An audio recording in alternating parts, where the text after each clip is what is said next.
Welcome to the Programming Leadership Podcast, where we help great coders become skilled leaders and build happy, high-performing software teams.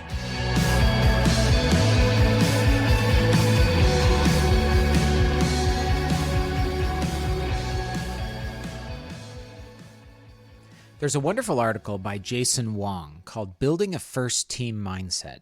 You can find this in the show notes, but if you go to attack-gecko.net, you'll also find it. The article describes Jason's experience of being a first team member and of building first teams. Now, this is really cool because I realized I've never had a name for the thing I so often try and describe, and that name is a first team. The idea is that when you as the manager treat your peers, other managers in the organizations, as your first team, it changes your stance. It changes the way you work. It creates intentionally a set of allies you can problem solve with, people you can collaborate with. This is a little bit different idea than my first team are the people that work for me. Instead, your first team becomes those other engineering managers, directors, VPs, whatever it is, those peers. Those all-important peer relationships that are so vital to cross-team, cross-silo, and cross-departmental work.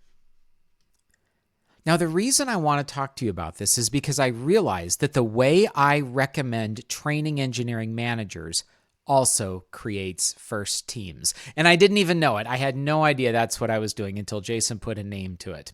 By the way, we're going to try and have Jason on the show. We've reached out on Twitter. Seems like a wonderful person. It'd be really interesting to talk to him about this. But today, I want to talk to you about training people in such a way that it builds a first team mindset.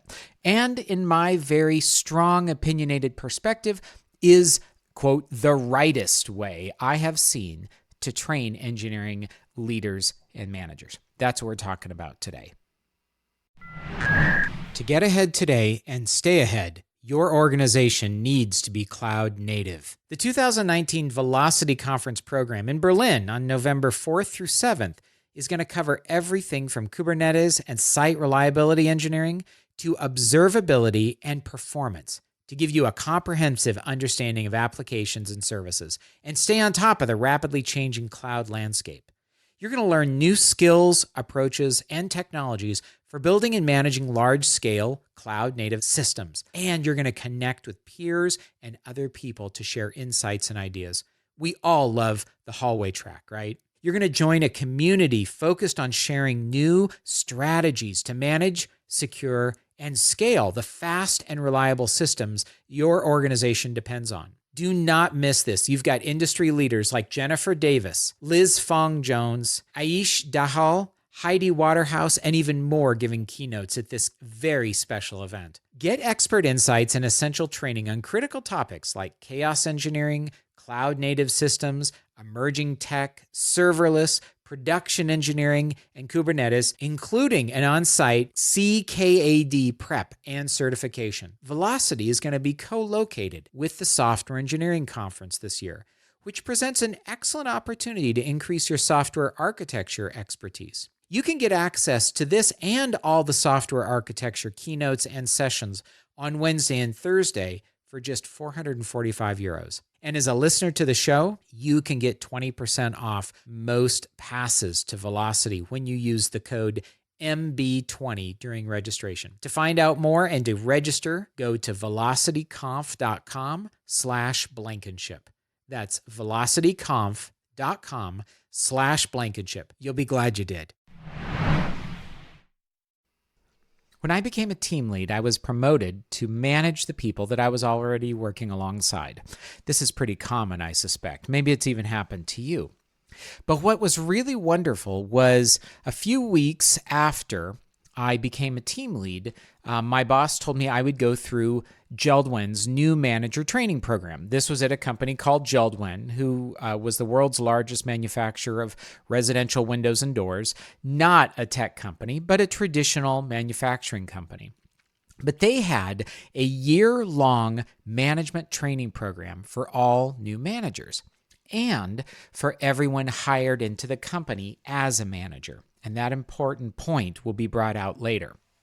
So, of course, this was very exciting to me. I was a programmer. I was now going to learn to become a manager. And thankfully, while it did seem a little sink or swim day to day, there was a structure that I could use to learn.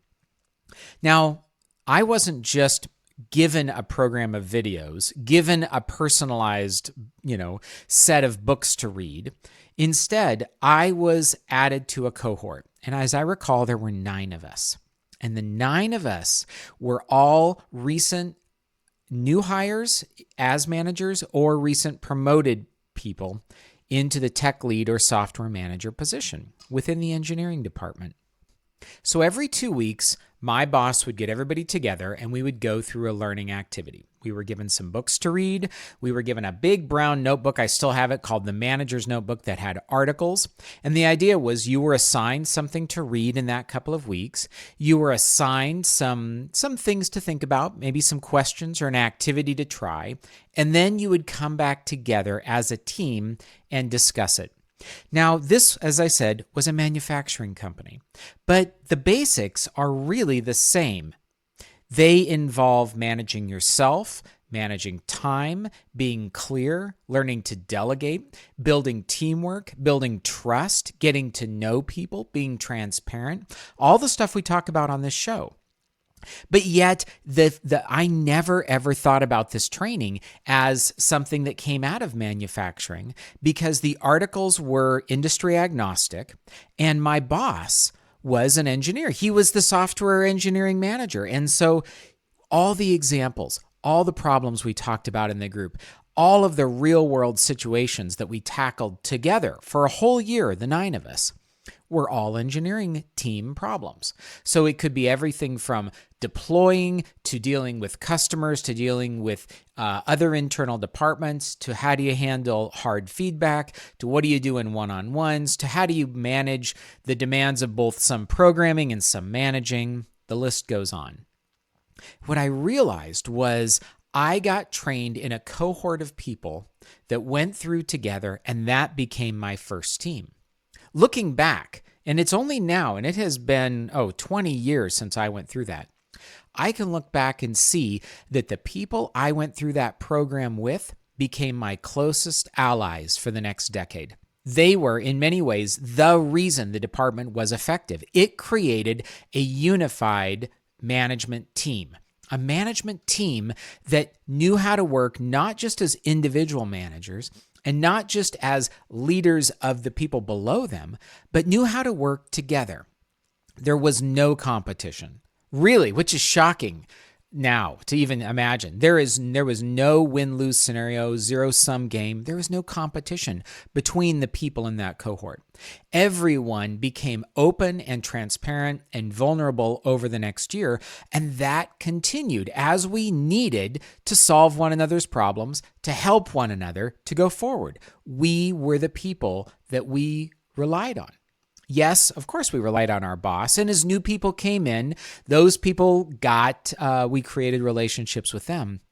But there was something really special about my relationships with the people who went through the management training program with me. And there was also really something special about the way my boss created and improved the relationships with the people that he led through the program.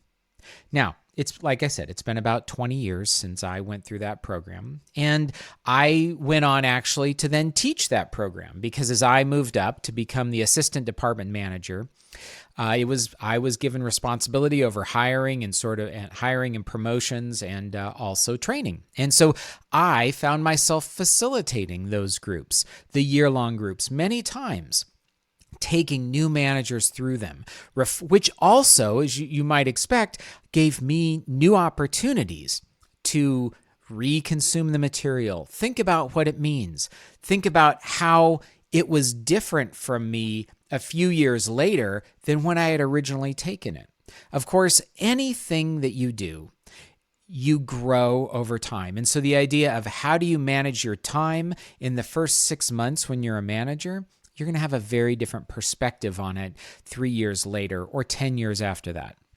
you also see that there are far fewer absolutes. This is at least what I found. The older I get, the fewer absolutes I found, and the more context and situation is key. And so many times younger managers would ask me, what do I do when this happens?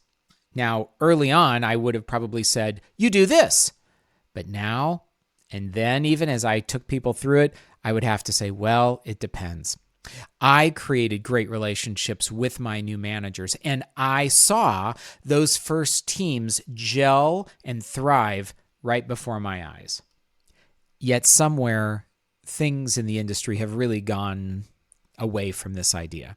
My guess is, and I don't know for sure, but if you're listening to this, you probably did not receive a formal training program from your company that lasted months, let alone a whole year, that was done and delivered by your manager in your department and alongside of your peers, that formed the first team idea for you, giving you allies and people who were on your side, people who you trusted that weren't your boss, that you could go to for help. And I think there's a lot of reasons why this doesn't happen anymore, but what I don't see any reasons why it shouldn't. In many ways, I think this is exactly what our industry needs. We need to decide that individualized training has its place, but that simply giving someone a stack of books and saying you have 6 months to read these or a bunch of courses to go through, or saying, hey, why don't you go find some leadership stuff online? Here's what people have done before. Go through the stuff that looks interesting to you. That is really deficient in both a way to create managers and leaders, and it completely removes the idea that you're going to create a management team that knows how to work together, collaborate, trust, share, partner together. So here's what I'd like to suggest. I'd like to suggest that this is a perfect moment in history to bring back this idea. To go and say, let's learn something from the manufacturers, from the auto workers, from the companies of the past. The uncool companies may still have something to teach us cool kids in 2019. And so if we go back to the past and we see where companies put people through their own leadership development programs, where they had manager training, where management training and training in general wasn't just a responsibility of HR or people ops, but was actually a responsibility of the organization you belong to, where people were trained together by their manager in the context of the work they were actually doing. I think it's time to come back to this idea. And I think, frankly, it is so simple to get started. I cannot imagine that if you would violate any policy if you try this crazy simple idea that I'm going to lay out right now. All right, here's the crazy simple idea. Number 1, grab one book. If you're not sure where to start, grab Becoming a Technical Leader by Jerry Weinberg. There's lots of other books. Grab that book and say, grab then the last 5 to 10 people who've been promoted into a position in your department that smells anything like a leader. They don't have to be a manager. They don't have to be a supervisor. Although I think there's benefit if you can keep like people together. But if you don't have enough managers, throw in an architect, throw in a senior programmer, throw in people who are interested in leadership and say, over the next 3 months, you are going to be with me being the manager of the department. And I, the manager of the department, am going to take you through and teach you the material in this book. Now, and then we're going to talk about it every week. We're going to get together every week or two. We're going to put a schedule in place. We're going to talk about it. I'm going to expect that you're going to do the homework between our conversations. I'm going to ask that you read the book. I'm going to ask that you do some questions. And when you come in, we're going to have a conversation. And we're going to reflect on how we apply these ideas here in our work at our company.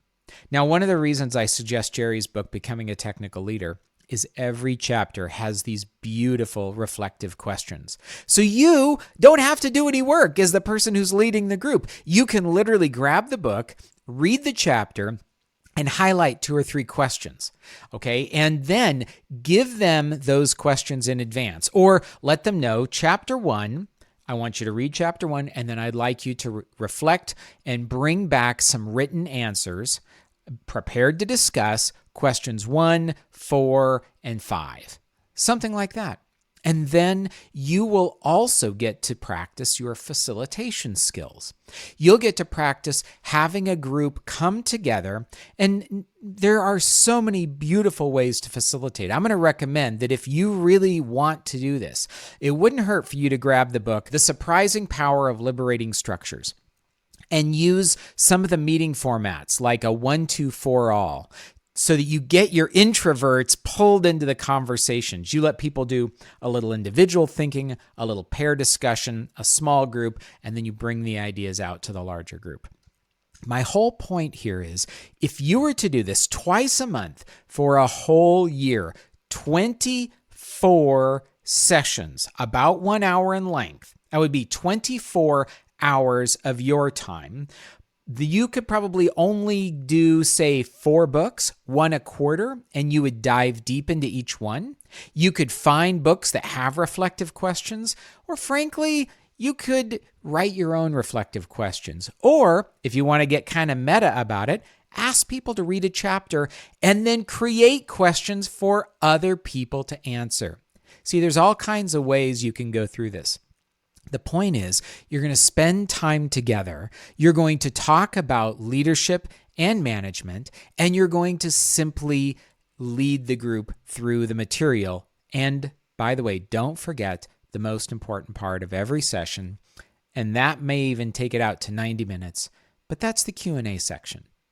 That's where you, in this small group, open up yourself and say, ask me anything. Consider it like an AMA. Those are popular on Reddit and other places. This is like an ask me anything. It could be about a situation at work. How would you handle this, boss? It could be, how did you handle not coding? Didn't you miss it? Did you ever miss it? Am I the only one that misses it? Or how do you keep everything in your mind that needs to be done at once? What systems do you use to keep track of so many different moving parts? Be vulnerable, be transparent. Don't pretend you have all the answers. Be willing to say, I don't know. And when you do an AMA, make sure to reflect it back. You might be the initial target of the question. Marcus, how do you do this? But then after you give some ideas, reflect it back to the group. Who else has ideas about how to handle this? Who else has come up with strategies for dealing with difficult customers or too much to do, the lack of time to even think? The meetings should be a little slower paced than an average day and an average meeting. They should give people time to think. People should have to prepare together. And you might even ask people, again, I think it's important you do ask them to do some homework beforehand, but why not ask them to do a couple of projects or a couple of discussions between sessions as pairs? I want you to have lunch and talk about this with someone. And when you come to your meeting, the two of you will present your idea, or you'll present what you talked about and what did you decide to learn from this. Learning and training does not have to be a guy in a suit at the front. It doesn't have to be hours of boring videos with lame quizzes between each one, okay? It can just be you and a book and the willingness to entertain any question and to do your very best. And by the way, when they stump you, and they will, now you have an opportunity to go get your boss and pull them in, to have a special speaker like me. I'd be happy to come in and talk to your group, to come in over video if there's some topic you're a little uncomfortable with. I think we as an industry need to change the way we train our engineering managers. And this is something I intend to work on in the coming years, but I just wanted to plant this idea in your head that you can create a first team, a management team that works well together, that are allies together. And I'm going to bet that if you do this, if you train people that way, not only will they be more capable individual managers, but you'll build a competent management team, and that will probably eliminate a lot of your problems. Thank you for listening to Programming Leadership. You can keep up with the latest on the podcast at www.programmingleadership.com and on iTunes, Spotify, Google Play, or wherever fine podcasts are distributed. Thanks again for listening, and we'll see you next time.